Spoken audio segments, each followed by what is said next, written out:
Thank you to Union Pacific for their generous support as a sponsor of the NHI Podcast Network. Tercera realidad, mi libertad. Mi tercera realidad no es vanidad.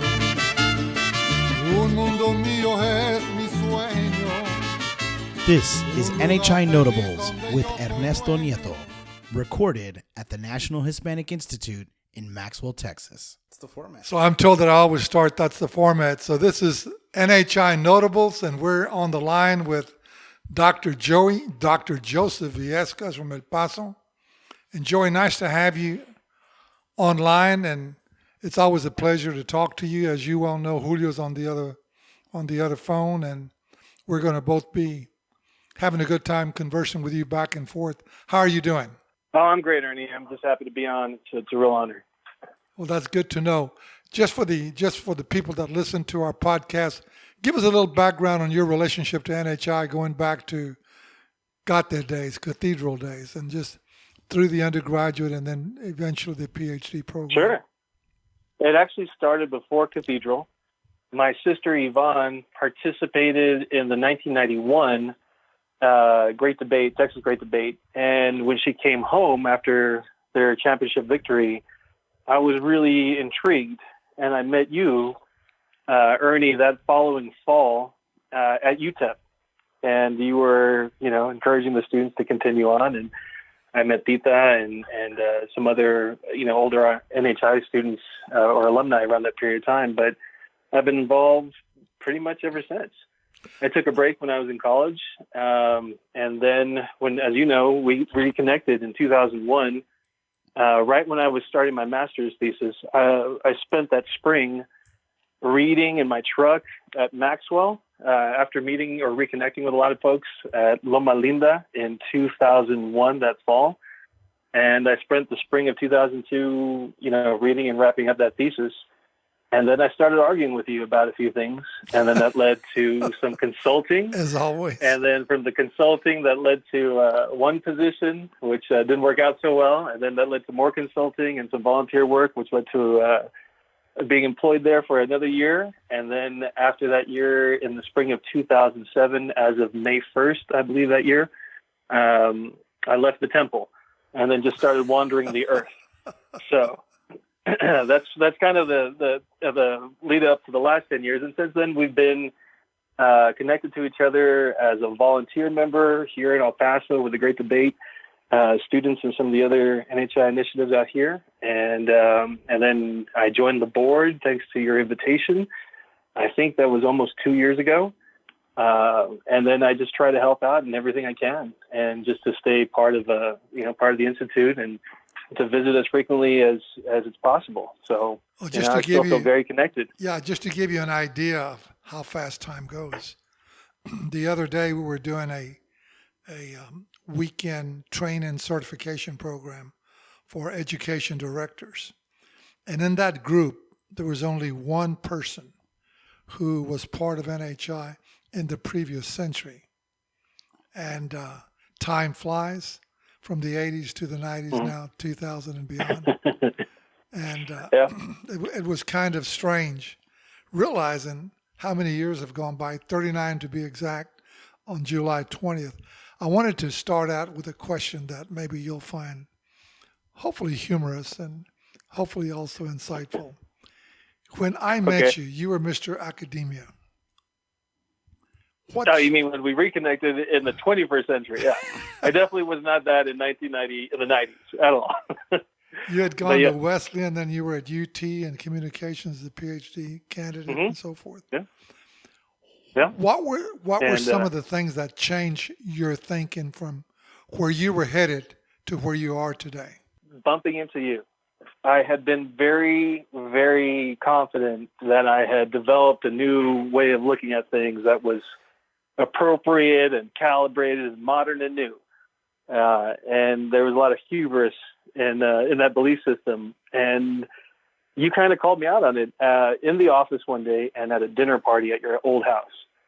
And it just turned into a need to continue this discussion with you. And it all began with a discussion about whether Latinos in the United States were a community, or, as I argued, they were just a collective captured within a system of categorization, and were relatively a disparate population. And we talked about that early on, Ernie, and you caused me to really reevaluate who I thought this population was. And then you literally took me by the hand and dragged me to Houston, to all over Austin, to the Rio Grande Valley. And you showed me firsthand all the nuances that were in proximity to us.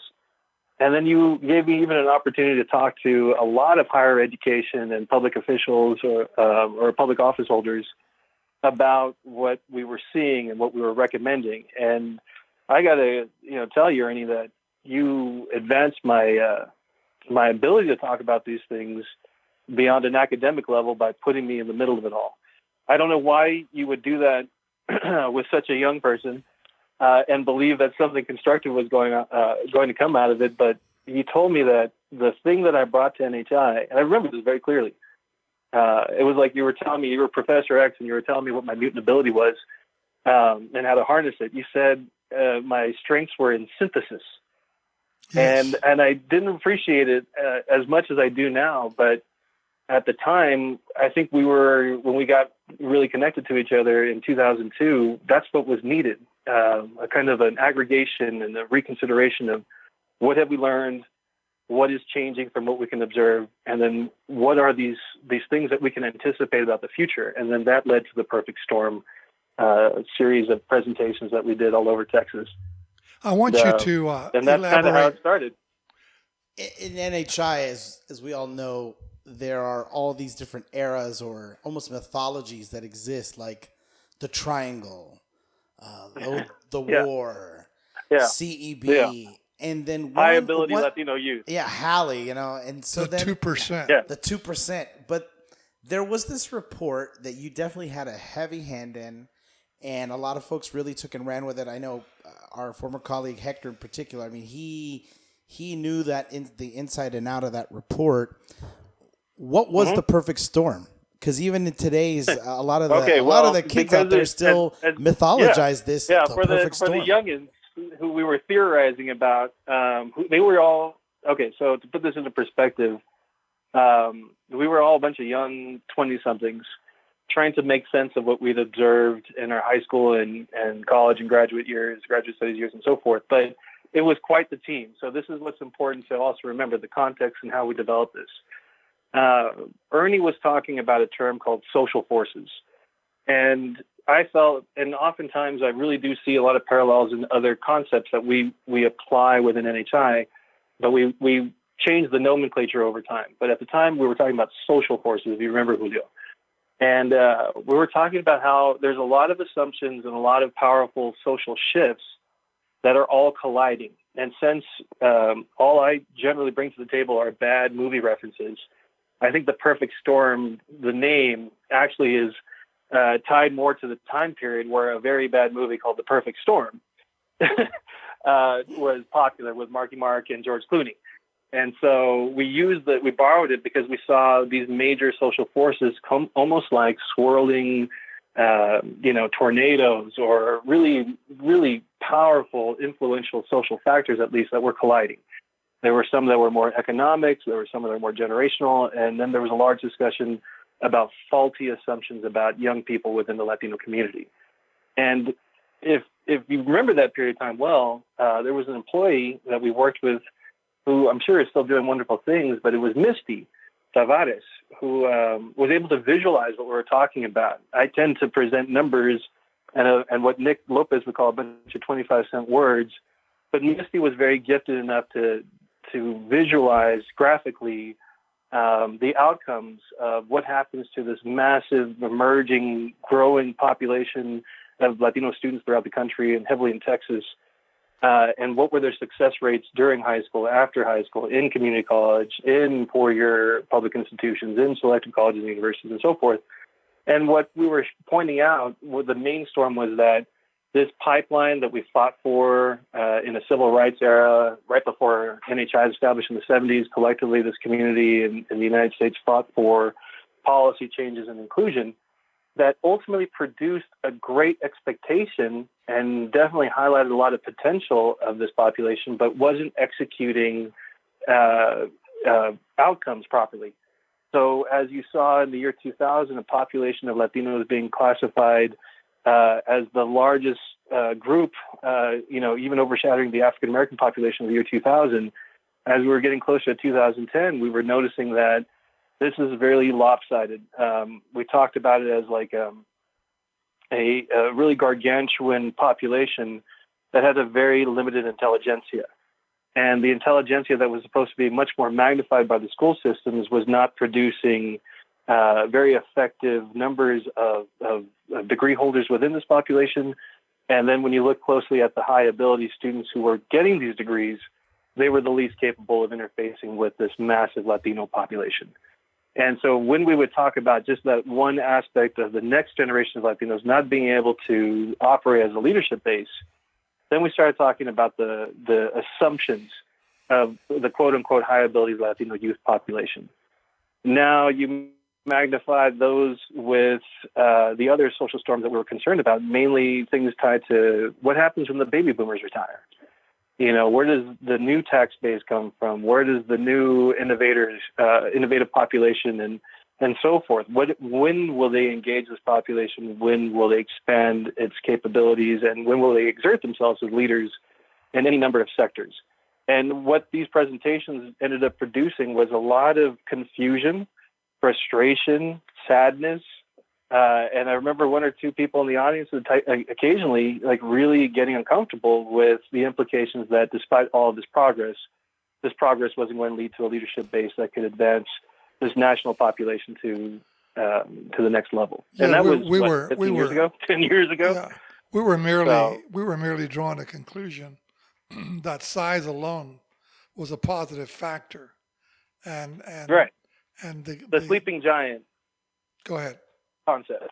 Yeah, the belief that with so many students or with so many voters or with so much potential numerically that change was going to come. We were probably the only organization in that period of American history trying to point out the dangers of 2016, 17, and 18 a decade in advance and trying to advocate for at least a discussion about what we can do to address the collision of these storms or social forces. It was almost, I remember almost that we also were cutting through this notion that I think everyone had started to accept that if you had a degree or a degree from a competitive school that equated leadership, that would automatically translate into effective community leadership. Ability, awareness, desire to even interface. And I think what was so hard to learn from Ernie right after Loma Linda in 2002 was that, sorry, that's the last school bell of the day. The semester is now over. The realization was that we weren't ready, and we had a lot of things to question about ourselves. And even we had a lot of questioning to do regarding the training we received from the Institute in the 1990s, which was preparing us for excellence in higher ed. So I felt like we were having a double challenge, at least at that period of time, in terms of advancing these presentations and discussions, but at the same time trying to understand how the Institute needed to recalibrate the leadership training for the next generation. And then that's when we started talking about the disconnect. Exactly. A number of other programming issues. I think that also was a break in terms of a new population that came in to NHI around that period of time. I wanted to spend a little time on the disconnect, and oftentimes we would say disconnect and the 2% almost simultaneously. That here we had a 2% that were going to go of students, young people who were going to go on to top colleges and universities, but with a mindset of careerism that was going to draw them away from the Latino community and create a segmented society or a segmented relationship that these young people, despite their degrees and despite their life experiences, their eyes were set on a different goal other than to be leaders in the Latino community. We used to talk a lot about the Balkanization. That was a big buzzword around these reports. Yeah, that was the term of the time. we were going to have this gargantuan body and a very limited, emerging leadership base that was going to be able to apply it. Now, Most of the people at that period of time, including our generation, Julio, was also not particularly interested in having an asset view of the U.S. Latino community or the global Latino community. yeah, let me ask this question yeah. here, because I think Sure. it's important to continue amplifying on the thought. The idea that's going on right now, I was looking at a report from the Pew Foundation where a very small percentage of Americans control the vast majority of wealth in this country. And I think it was 9% control the overwhelming wealth in this country. And when you put out the numbers, Latinos represent maybe 2.4% of the overall equation of that population. I think the African American at 1.7, and then Asians and other particular groups of people, the remainder, meaning even less. So I think that it comes to bear that what we may be seeking, is it unattainable, Joey? Are we steering our young people in the wrong way? Are we, in terms of our Latino community, are degrees the only rewards and the only really milestones that are left in our lives? These are tough questions that we were struggling with then, and I think we still struggle with them at every gathering or every coffee that we share. I think my 20-something-year-old eyes, when I was 27 or 28, and we first started these arguments, they were all very passionate. And now that I'm 40 and a dad and responsible for the development of young people in a very different way, I have a different perspective. I still think we struggle with trying to understand the collision, or I think I described it as the confluence of these social influences. But what I think we have nowadays is a greater capability to work with the next generation of our alumni and our trainers and our active participants and their parents and so forth, and continuing this dialogue. All of this was supposed to just be a conversation. I don't think we positioned ourselves as having answers. I feel like we were causing attention to these issues that other people were never going to talk about in politics or in economic development or anything else, but we were talking about in much more detail. And what we still have to do is advance that conversation, that critical dialogue, and ask our new members, what is it that they perceive as being, relevant to this larger discussion, and where is it going 10, 15 years from now? Well, I think that's the lab. That's the laboratory that is NHI, and I think we have our own answers, or at least solutions, recommendations that we should distill from our young people. Yeah, I think that's what we started then, and I think we're still doing it. Yeah, I think that one of the things I can hear a guy, a friend of mine, Manuel Zuniga, and even Gloria De Leon, my wife, still talk about the doom and gloom that came out of that dialogue. And I don't think we were so much. I don't think we were so much concerned about the doom and gloom. One of the predictions that was made back then is that over 65% of all Latinos in undergraduate studies would be in community colleges, as you recall. And that's where we're at right now, if not a larger percentage. And my conclusion sometimes, and I wanted to get, I'm sorry to interrupt, Tony. I wanted to get your opinion on this.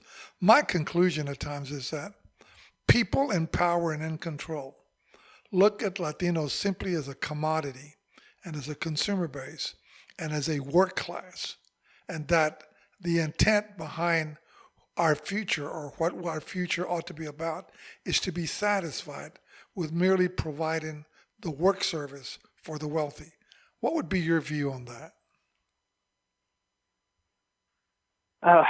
You and I attended an Austin Independent School District board meeting.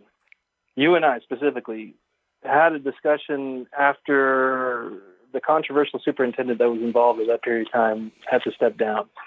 But a long-term colleague of yours talked about the dysfunctions in AISD in particular, as well as across Texas and other parts of the country, as being dysfunctional by design, and that there was not just a clear awareness that education was intended to produce a workforce, capable of interfacing with the emerging economy of their respective regions, but that only a certain portion of students, or maybe certain regions within a district, were intended to become those high wage earners, and the rest were supposed to figure it out on their own without the right educational credential or the right economic footing, or even the awareness of how to navigate this all. And that due to the racist histories of our respective or the origins of our communities and everything from housing covenants and restrictions and so forth, that the legacy was that in education, it tends to be the case in the communities where NHI is very present, that there was a second-class citizenship to these students that still continued in the 21st century, and that the expectations that underperformance were going to happen was something to be a totally acceptable level or acceptable, and that modest improvements were the only reward we needed to prioritize. And so what I've taken from that over the years is that when it comes to community college, when we were looking at the trends, the discussion about community college was that 2-year programs tended to take over a larger period of time. The success rate was still closer to 20%. And I still think that number is relatively the case for Latinos all these years later. But the real finding, and one of the things we were trying to really understand, was that more rigorous programming at selective schools led to greater degree completion rates than less selective programming in public school and in public universities in particular. So I think what we were trying to say was that whether you started in a dual enrollment program or you got your start back in community college or wherever it was, that what Latinos needed to seek out, or at least Latino families needed to seek out, was a rigorous, challenging educational program, not something that had low expectations of them. And the greater the rigor, the greater the success. So and if there was scaffolding, which is the term we used at the time, that nonprofit organizations and community groups and leaders and even faith-based groups could provide to develop the capabilities of these students, not only would they have the degrees, they would have the skills to link economies, people, new generations, and advance other aspects of these regions to be able to grow and serve and harness the true potential of this electorate, residential population, and workforce. I wanted to move you towards politics for a moment, and really get uncomfortable. Okay. Because I know you've been involved, you've stayed involved, and you've had a voice in it, both good and bad, and it deals with ultimately the kinds of leaders we need to be more thought leaders than simply political leaders, and people who can get underneath the complexity of human issues rather than simply take sides on the basis of ideology.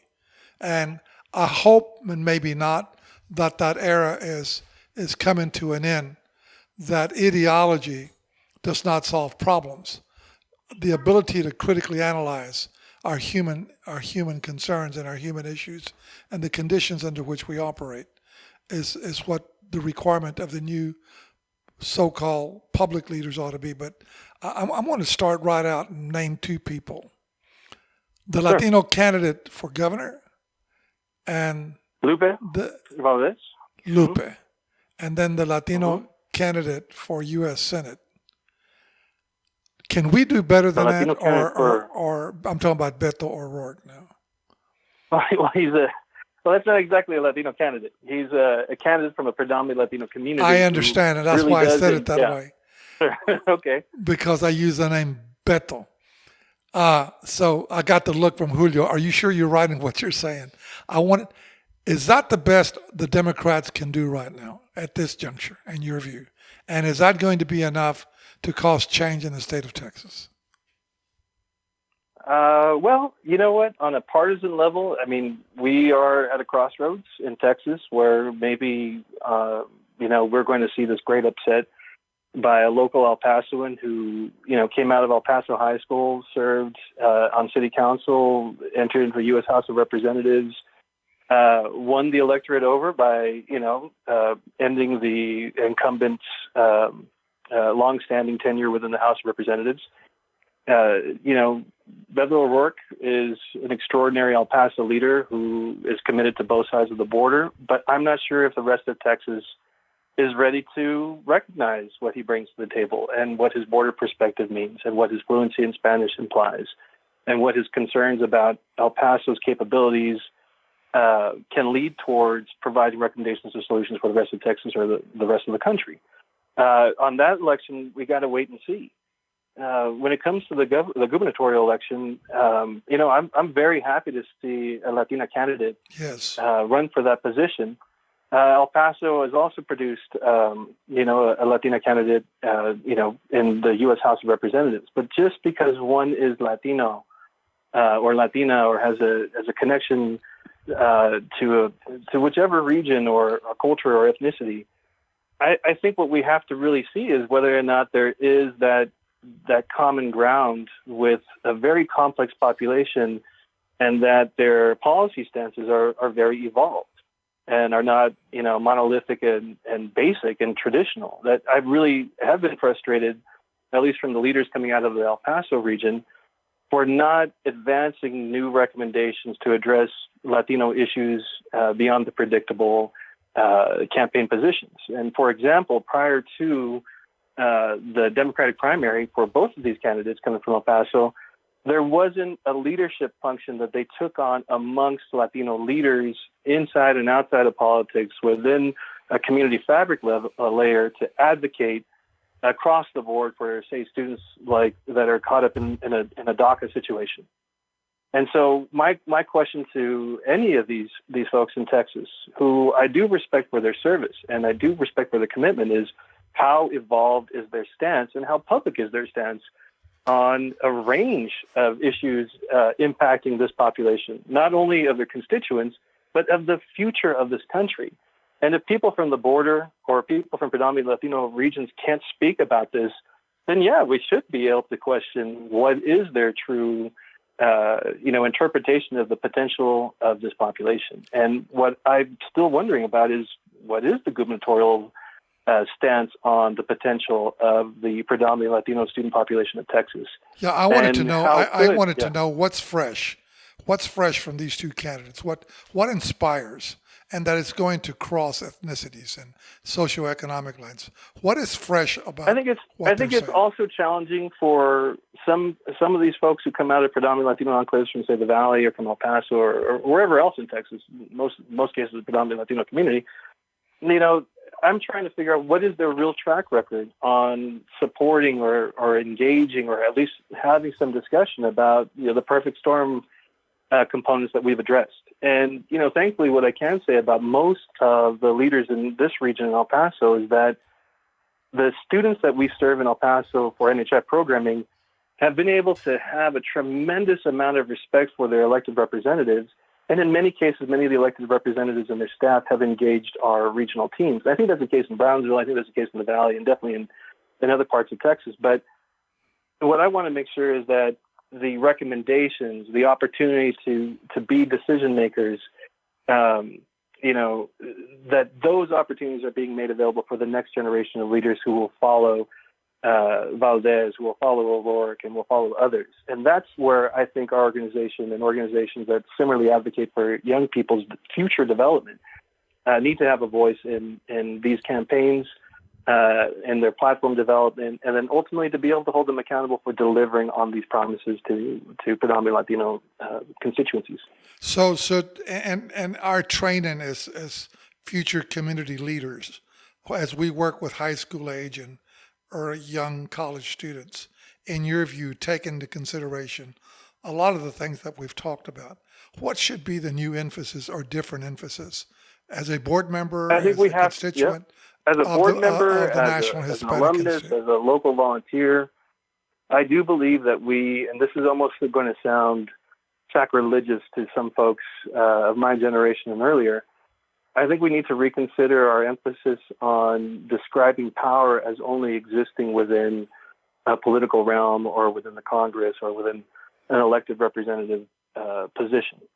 And the reason why is that I think we started with this in the 80s, and from my understanding of how it functioned in the 90s, we understood, or were trained at least, to appreciate how power can be effectively executed by coalitions, by caucuses, by key leaders, by collaboration, and so forth, but that we still maintain it within this simulation tied to politics, or at least our models primarily within the LDZ and others.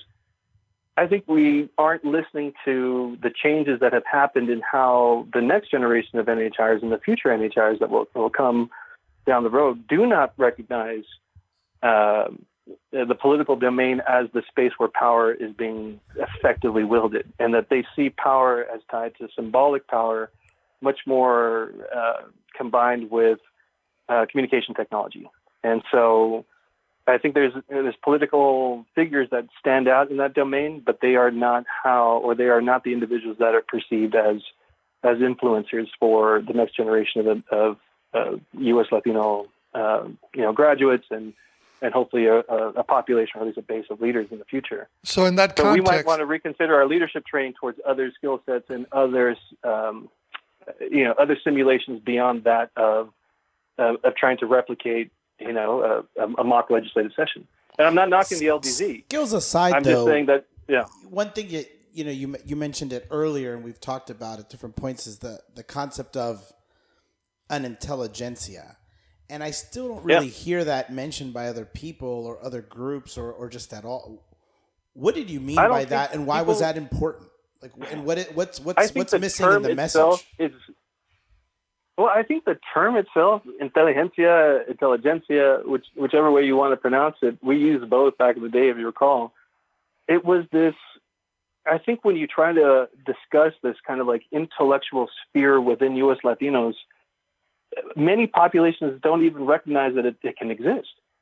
And it's quite dense, and it's amazingly profound, and it's something that when we bring it up, I do recognize that we probably have not only tremendous representation inside of elected positions throughout the country and in a variety of career fields, but we have great minds that we are connecting throughout the country, in some cases throughout the world, and definitely within their local regions, that are advancing thoughts and ideas and models for collaboration and so on, that I think we're one of the few organizations that's trying to push that and keep these relationships alive for many years, in some cases decades, so that these young people can mature into individuals who can grow new ideas that become new institutions and new formations of institutions. And this is where we go back to that larger discussion about NHI is much more a school of thought than it could be a school. And so when it comes to the intelligentsia, we are a huge contributor to that pool nationally. And I think if we really were to take a step back now that we have such a massive alumni base, you probably know the best, Julio, and you probably know the most of them, of who this, not only was it once described as a nascent intelligentsia, but who this massive and very influential intelligentsia is comprised of. It's not just higher ed, and it's not just people in industry. It is that we have teenagers and college students who are also part of this larger multi-generational discussion. And that is our strength, and that's one of the things that I think the Institute needs to advance in more formal channels beyond programming. We do it informally. Yeah. I wanted to throw out another thought, and just kind of in a question format. Sure. Even after all these years, Joey, when I read the papers, when I read reports, when I read posts on Facebook, whenever I talk and whenever I hear about what the Latino community doing and engaged in, for the most part, it is in social advocacy and reform. We're still engaged. It has remained that way for 50 years. Yeah, and we're still, our energies, our talent, our passion goes towards that.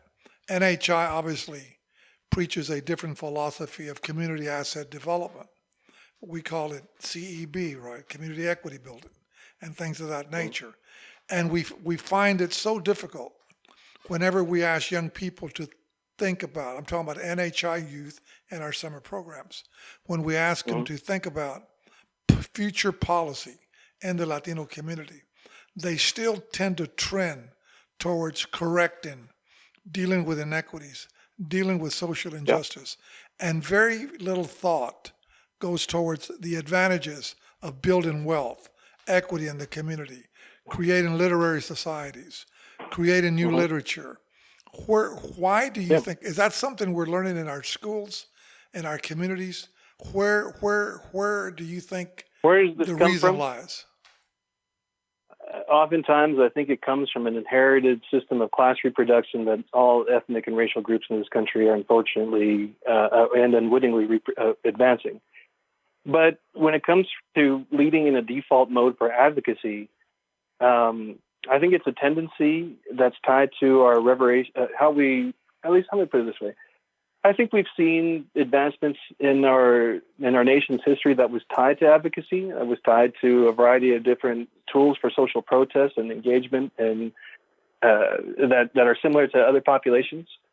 But I think it's easier to interpret an advocate's strategy than it is for one to understand how to elaborate power by perceiving assets within the community that has been described and depicted as problematic and backwards or inefficient or stunted.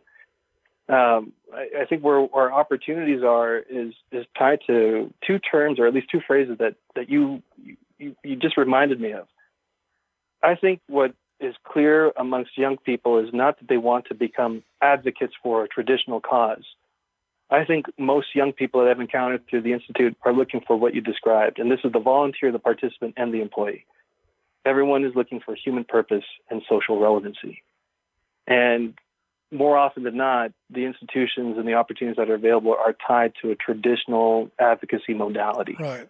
What NHI provides is really something very distinct that is trying to build off of a new awareness about what the potential and what the current contemporary state of this community provides and what the global opportunities are available to a young mind or a family or a community that recognizes this opportunity. And often the Institute can create enough series of experiences that lead to that from a participant level. But what I really think the Institute's the most effective at is creating long-term cultivation of volunteers. And that the true participant in NHI is the lifelong volunteer.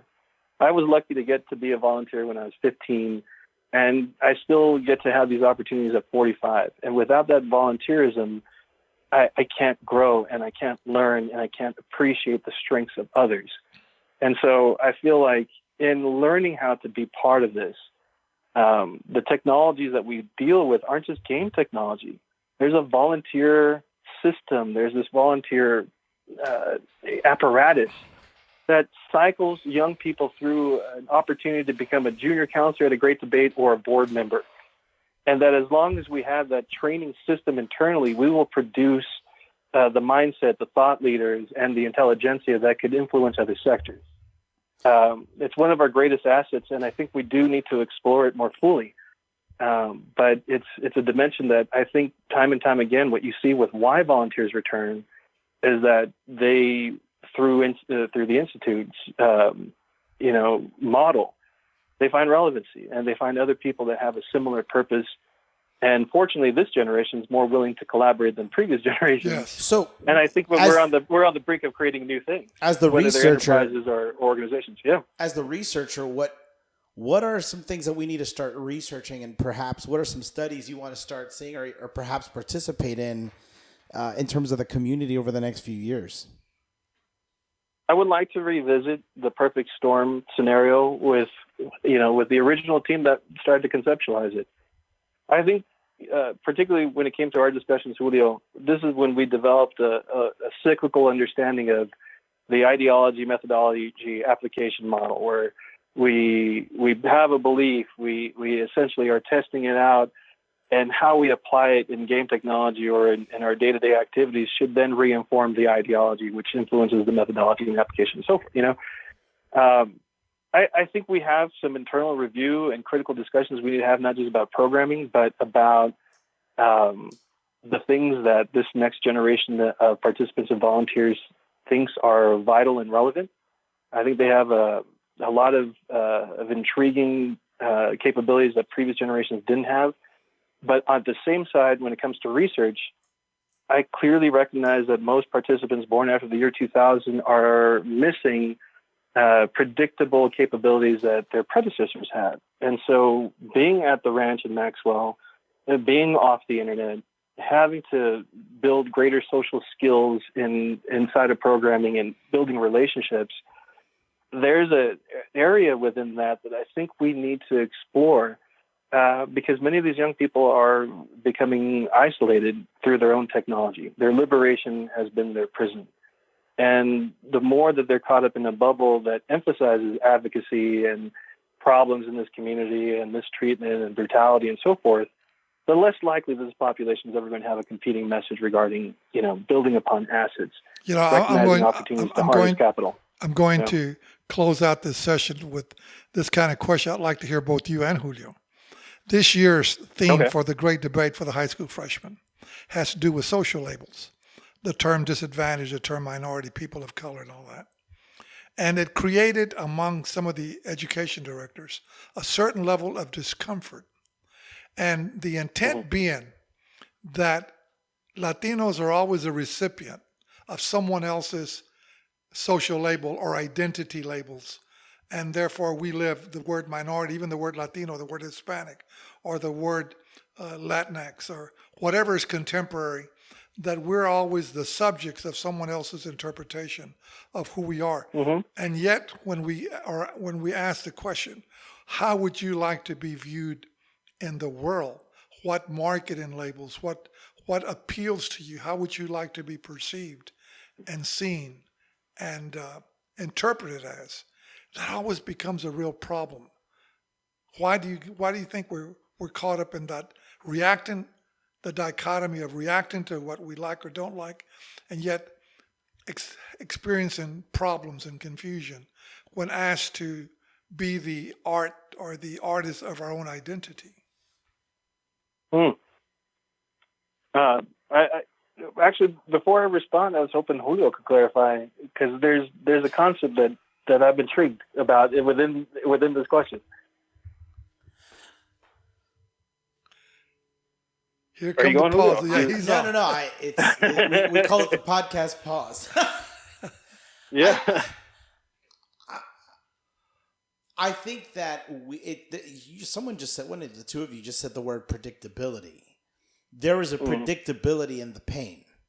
There is a predictability in keeping the fight, the permanent revolution, arms up, soldier up. I mean, all these things because, and I think culturally, we like tradition and history, but there is a real fear to even just put your foot into the darkness of what could be of something else that could be.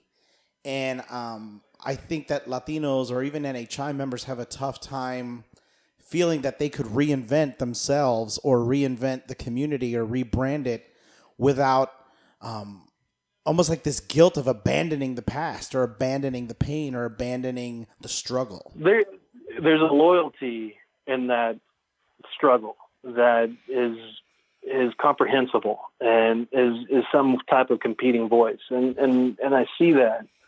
But this discussion about discomfort is something that intrigues me. I think discomfort is one of the most useful things you can work with.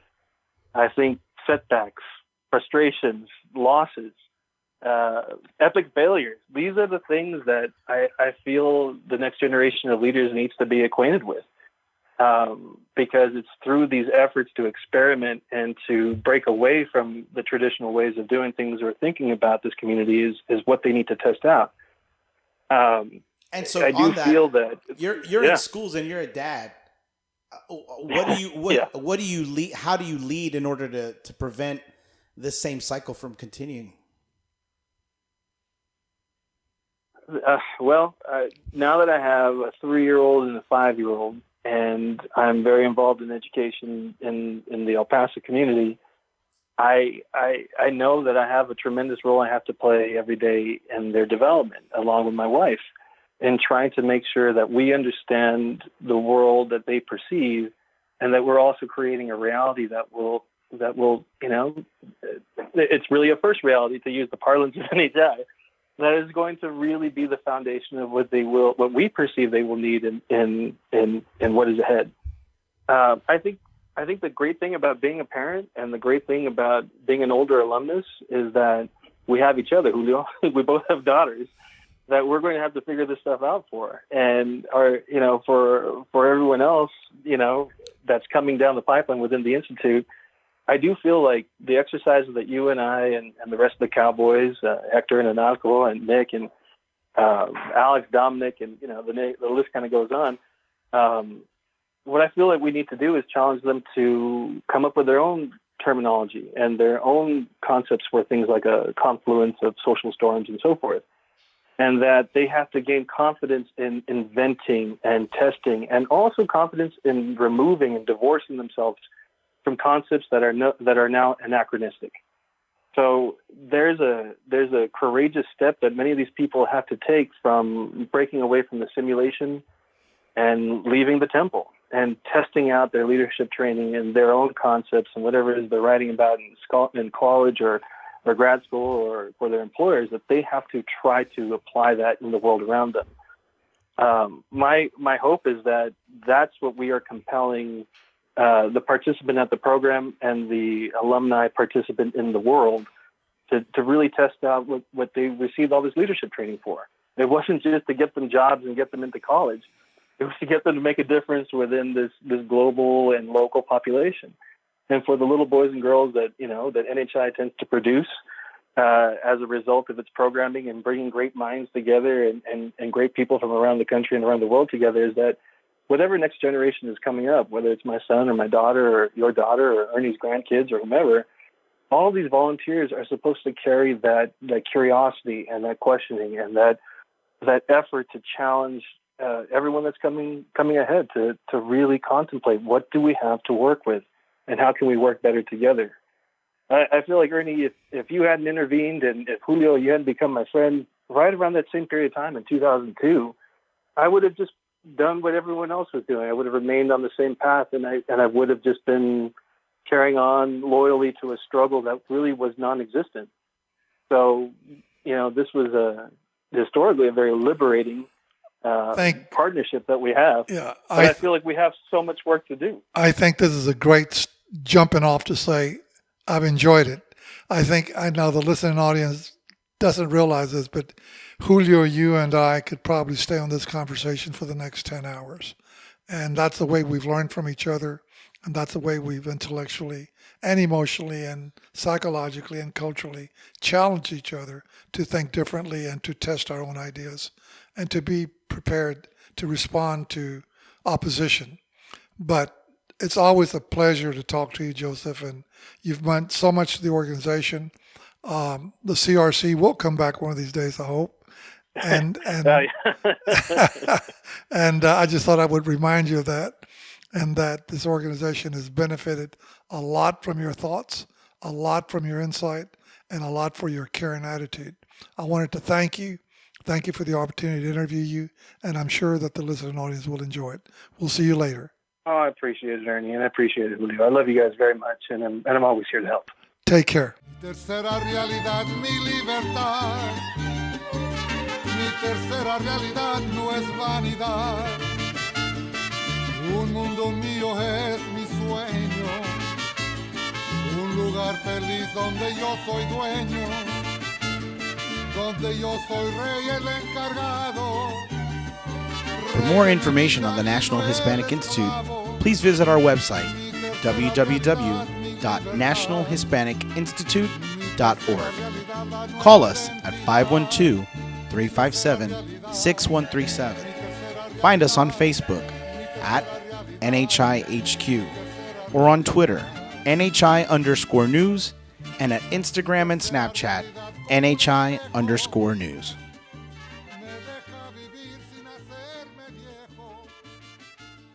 Thank you to Union Pacific for their generous support as a sponsor of the NHI Podcast Network.